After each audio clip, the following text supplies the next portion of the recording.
if I really wanted to stay, I would. I don't think so. Howdy, Outriders. Sam here. What you just watched is Bud Spencer and Terence Hill, one of the greatest comedy duos in Western history. Hell, in any history, really.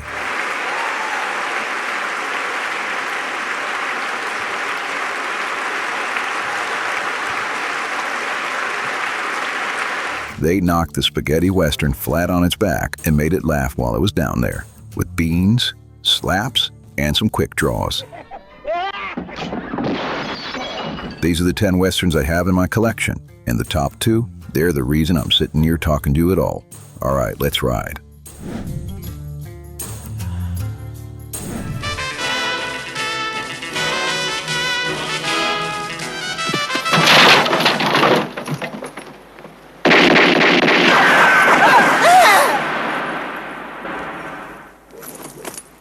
Lucky Luke from 1999? Well, I mean, this one might be a stretch, right? It's about a Belgian comic strip cowboy. He's a fellow who draws faster than his own shadow. Of course it helps that he's the fastest gun in the West. Faster than his own shadow. That man is Lucky Luke. And a 51-year-old Terence is directing himself, and a talking horse named Jolly Jumper narrating the whole shebang. Oh, you poor little thing. Oh, those lips and those ears. Oh, yeah. Oh, mighty, mighty fine. How about a little kiss, huh? And here's the bit that tells you everything about how Terence worked, right? There's this scene where Luke's napping next to a mountain lion. He's all peaceful. And that lion, he's real. He's a wild one out of Colorado. And the plan was to lay meat around a dead still Terence and just hope. He shoots to kill, but he don't. Now that cat eventually swatted the camera and bolted for the saloon. That's the safety meeting right there. Lay still, son, and trust the beef. This movie's thinner than a politician's promise, and the gags, they mostly land with a soft thud. We have target.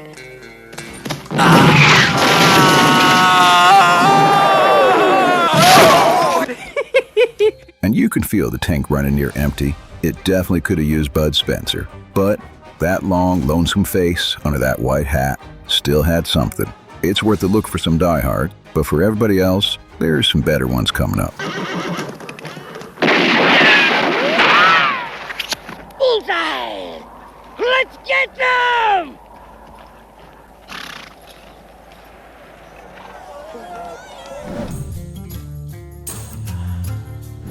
I can't see you either, because I'm taken up with eating.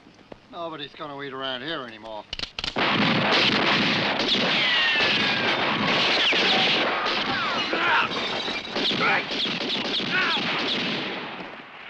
Now this one will knock you sideways. The man who scored Once Upon a Time in the West, Ennio Morricone, you know, the one whose harmonica still raises hair on your arms, he wrote the music for this. It's a goofy Bud solo romp where he plays a bandit mistook for a doctor.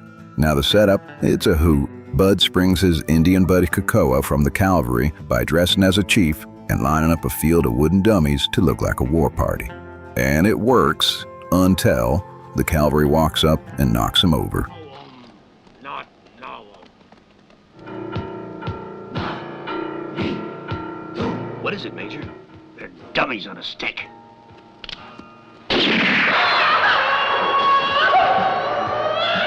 They rob a train for a satchel they think is full of gold. And it's full of a dead doctor's tools. So the whole town, they decide Bud, he's a surgeon. And he just rolls with it. Then Cocoa tumbles down a well and comes up coated head to toe in gold dust. Yeah, on the Genesee River. Hey, your face, what happened? Gold.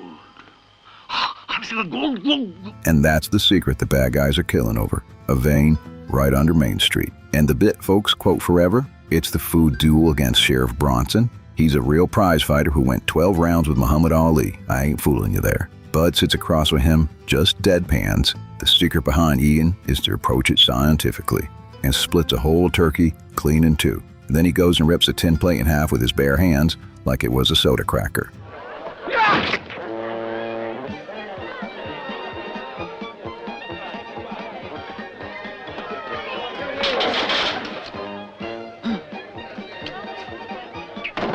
The plot forgets its own rules every 15 minutes, and the Cocoa character is gonna make some folks wince today. But it's a sweet, lazy Sunday of a picture, decent campfire company, and that Morricone score is honestly too good for it, which it's its own kind of funny. Put it down. You're such a good guy. I'm looking for the bad guy. Not getting through to you.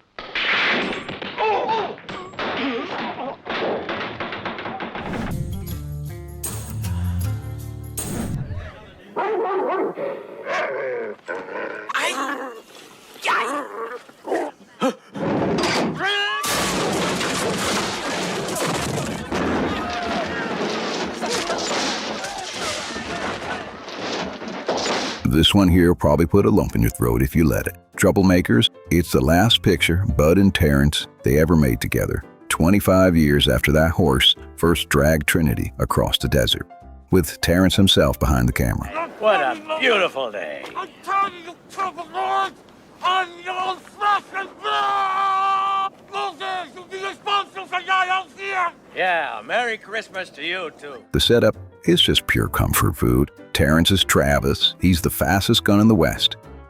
And Bud, he's Moses. He's a bounty hunter built like a bear and about as cuddly as one too.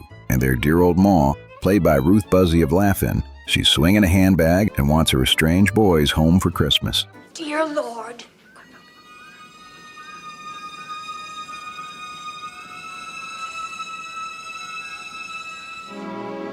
Thank you, amen.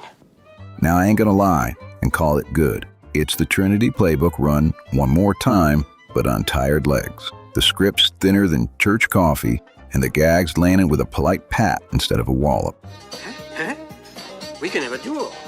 Here. Hold it. Thank you.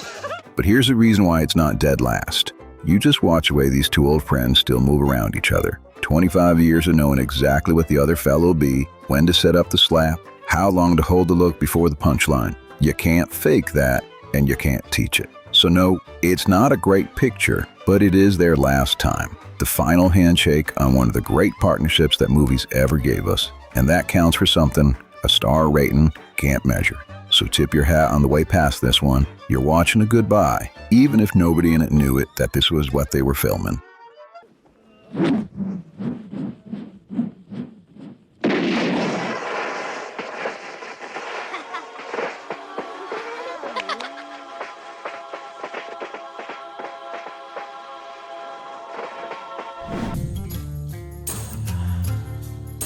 First, you gotta marry my sister Mary, you. If I kill you right now, my sister Mary would live the rest of her life in shame and dishonor. But if I kill you after the wedding, she'll be a respectable widow. All right, I want you to picture this odd couple. Bud Spencer, gentle as an old hound, squaring off against Jack Palance, a man whose face looked like it got carved out of a cliff by somebody who was mad at that cliff. Ready? Go ahead.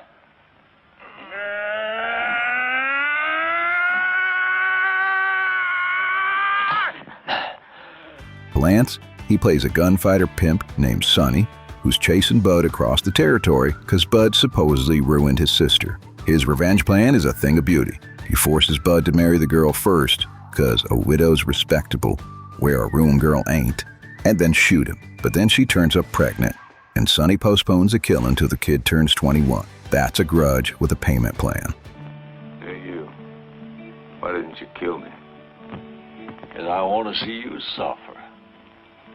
But don't worry, I'll kill you as soon as he's 21. Who? The kid. They shot this on the very same ranch that Leone built for Once Upon a Time in the West, and at one point Bud strolls past the well and mutters, more or less, "So this is the famous well." I mean, that's a movie elbowing you in the ribs. By 1972, these pictures were so self-aware, they were practically autographing their own posters. There's even a strange little fella who pays folks to bring him buckets of dirt so he can taste it, because he's hunting the oil. And the oil's exactly what they strike in the big finale. Oh, let's see it. Would you see that? Is it sweet? I've never seen anything like that. What's the matter? Good beer. No. Yeah, that's exactly what it tastes like. Next, please.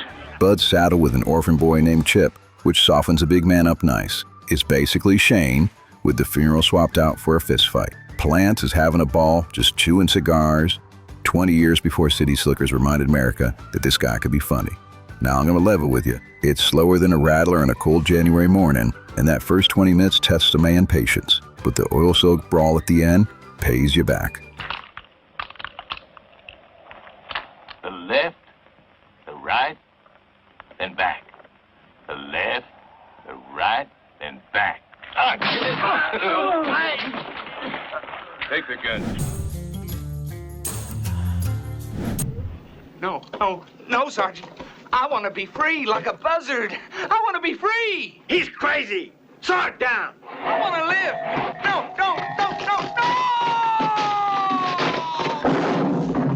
Sergio Leone produced this one and directed the open himself before handing the reins off to a different director. And brother, you can totally feel the handoff. That first stretch, it has the real Leone voltage. It's a cold, Indian-hating cavalry major played by Patrick McGoohan, and then the credits roll, and the whole thing turns into a Terence Hill caper comedy.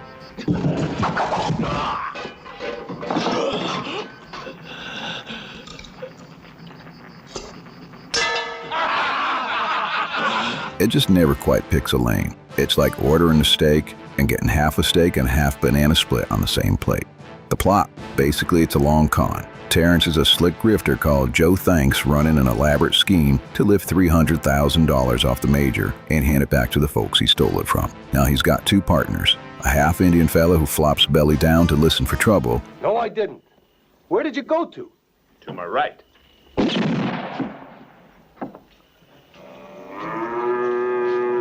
And a gal they're both sweet on. The cons, they're clever, the pace is shaggy, and Morricone's score is doing more heavy lifting than the script. Klaus Kinski, he even wanders through this thing. And this thing gets long. Past the 2-hour mark, it starts feeling like church when the preacher catches a second wind and you're already eyeing the door. But when Terence is switched on, that cat and canary grin, and the way he palms a card or a pistol like it's nothing, there just is nobody smoother in the business.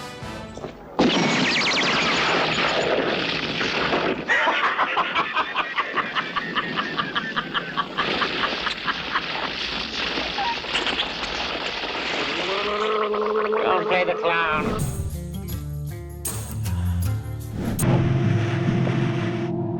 Girotti. They slap the name Terence Hill on him, and an accident with a broken foot becomes one of the greatest teamings in movie history. You tell me that ain't fate working the camera crank. The story's a sharp one. A train gets robbed, everybody's killed but one dying man, and Bud, an insurance enforcer built like a brick chapel. He goes hunting the outlaw behind it all. He's the gunslinger who supposedly killed him in a burning building shootout a year back, and the two of them circle each other trying to figure out who's playing who. Terence hides a gun in the gold. Bud snaps a wood beam in half just to bust loose. Brains and brawn, locked in from frame one. And I'll be straight with y'all. If you came for laughs, there's not a laugh in it. It's a hidden treasure buried in the dirt, and this dirt's part of the story.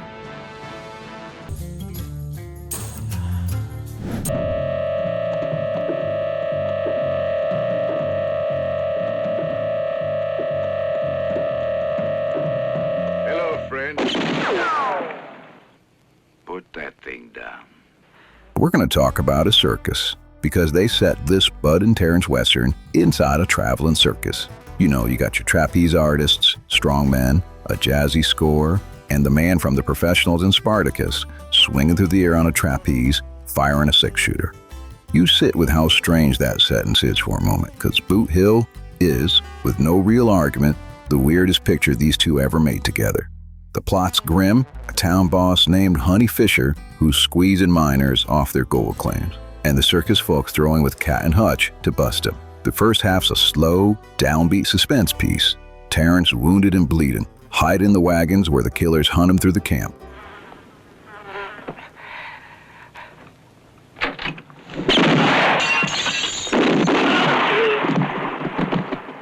They already had the punch-up formula done.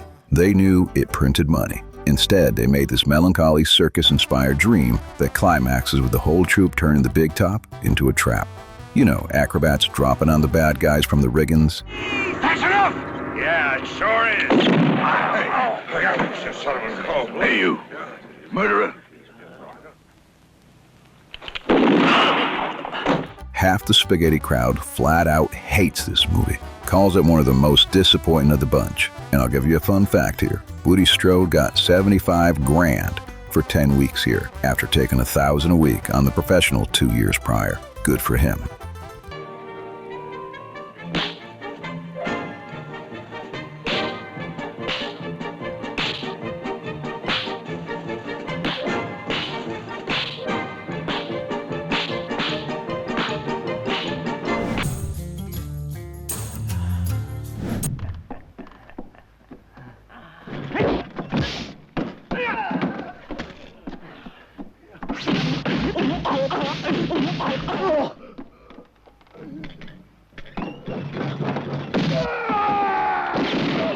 All right, now we're cooking. My Name is Nobody is Terence without Bud, and it might be the finest showcase this man ever got, because it ain't just a comedy. It's a eulogy for the whole spaghetti western genre wearing a clown nose. Henry Fonda plays Jack Beauregard, and he's an aging gunfighter who wants nothing but to sail to Europe and retire in one piece. The picture opens with a barbershop shootout, and Fonda's feet propped up, dropping 3 would-be killers before his shave is even done. The little boy asks the barber, "Is anybody faster?" And the barber says, "Faster than him? Nobody." And that's the whole movie in one line, because here comes Terence.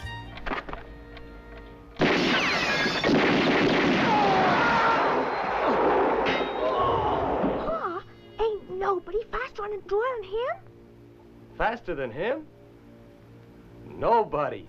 Fishing by knocking fish senseless with a tree branch, and he's a drifter called Nobody who worships Beauregard and wants him to go out in a blaze of glory against the Wild Bunch. And there are 150 riders thundering across an empty plain.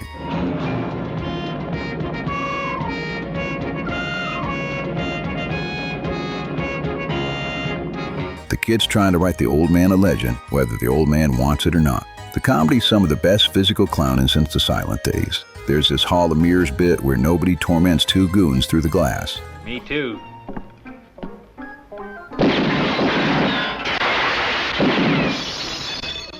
Wham! Bam! And there's the slap routine where, grabbing a man's pistols, smacking him in the face, and then holster them over and over before that fella can even blink.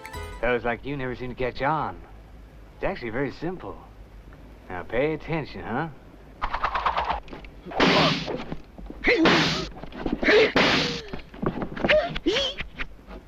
There's this standoff that detours through a public urinal, which, yeah, that really happens. In the ending, Fonda alive after all, writing Nobody a farewell letter from his ship. I had to sit a minute for the first time it landed on me. It's a comedy that snuck a lump past my guard, but I forgave it.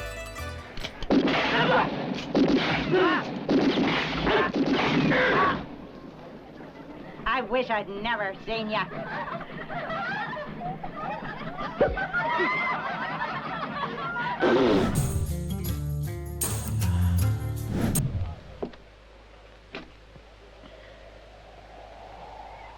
They'll be stiff before they can draw.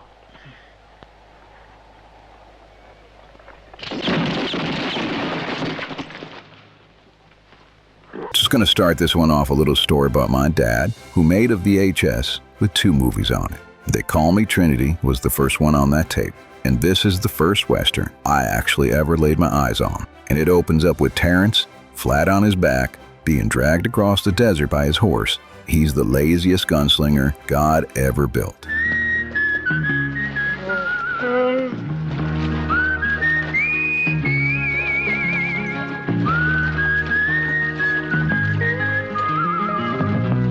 And that image went into my little kid's skull and never left. And then he strolls into this way station, orders some beans, and here's the thing I love. Terence fasted a full day before they shot this scene so he could shovel a whole skillet down in one real take. And that's real hunger right there on that screen. He eats the whole pan, and then, with hardly looking, he outdraws the bounty men who think they've got the drop on him. That's the entrance that told the world this picture wasn't going to play by Leone's rules.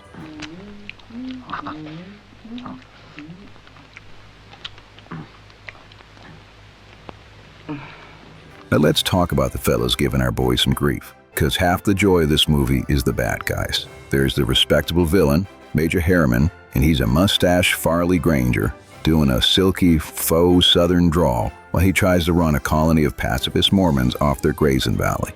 And Trinity falls for a couple of doe-eyed beauties and convincing his brother Bambino that they have to help them. But the real one who steals the picture in this one, I think it's Mezcal. He's the Mexican bandit chief. And one of my favorite scenes is when Trinity and Bambino, they accidentally get took for Mormons and have to sit through a meal with the bandits playing it straight-faced. And Bambino, he just can't help himself. They line them up and Mezcal asks one of his men to slap Bambino in the face, and he gives him a little tap. And Bambino, he just about takes Mezcal's head off in this thing. Hit him. Me?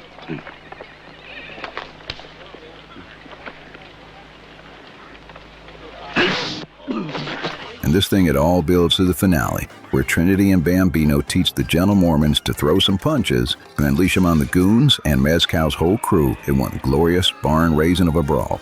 Fists, boots, and cooking pans.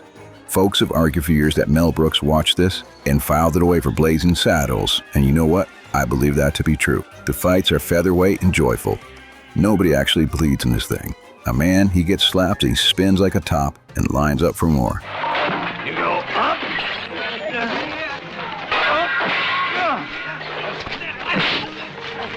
After a whole decade of westerns where dying was the only language anyone spoke, here comes these two fellows. One slap-happy bandit who's secretly the funniest man in the cast, saying, nah, let's just have some more fun. And the whole world exhaled and laughed. It's number 2, not number 1, but just by a whisker. And I'll tell you why in a second. But understand me this is the cornerstone. This is the one that built the house that every other movie on this list lives in.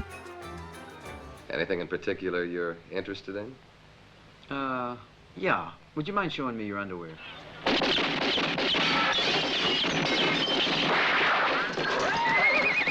what about the horses? There's no time! What is it? Don't really know. Was flying around here the other day. Looks like an eagle. It might be. Let me see what...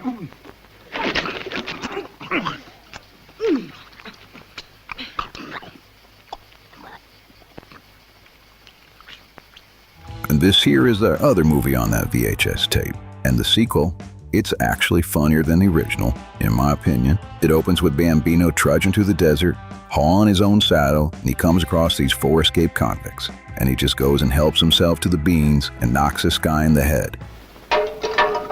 Well, there. Oh, cut it out. And then their daddy pretends to be dying just to make the boys promise to work together as proper outlaws. 2 scenes carry this whole picture into legend. First, it's that poker game. Trinity sits down against a slick card shark named Wild Card Hendricks, and he does some absolute magicry with them cards. And he even cuts the deck backwards on purpose so he knows the exact order of every card.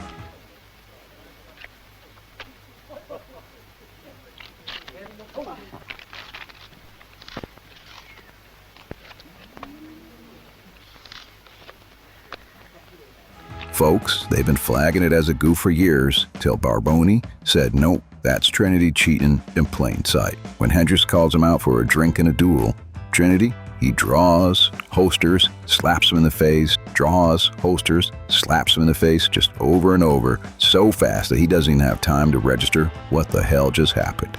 Now second, it's the fancy restaurant. The 2 filthy, half-illiterate brothers strike it rich. They buy themselves some smart suits, and they sit down in a high society dining room and proceed to eat like the barn's on fire.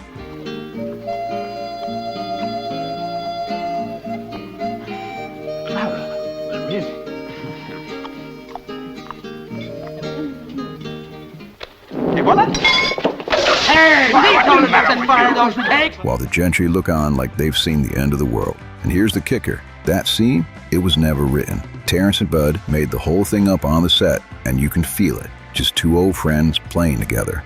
The brawls got bigger. Bud slaps land like a drummer keeping time. And the climax is a monastery free-for-all where they convince everyone to drop their guns, and the boys and a pack of monks square off against an army. Bud Spencer, he passed away in 2016. He was a trained lawyer, an Olympic swimmer, and the first Italian to cross 100 meters in under a minute. And he spent his life letting a skinny, blue-eyed fella make him look slow and making kids all over the world laugh till they couldn't breathe. Terence, now he's still with us and he's in his 80s. This one's #1 with a bullet. It always will be.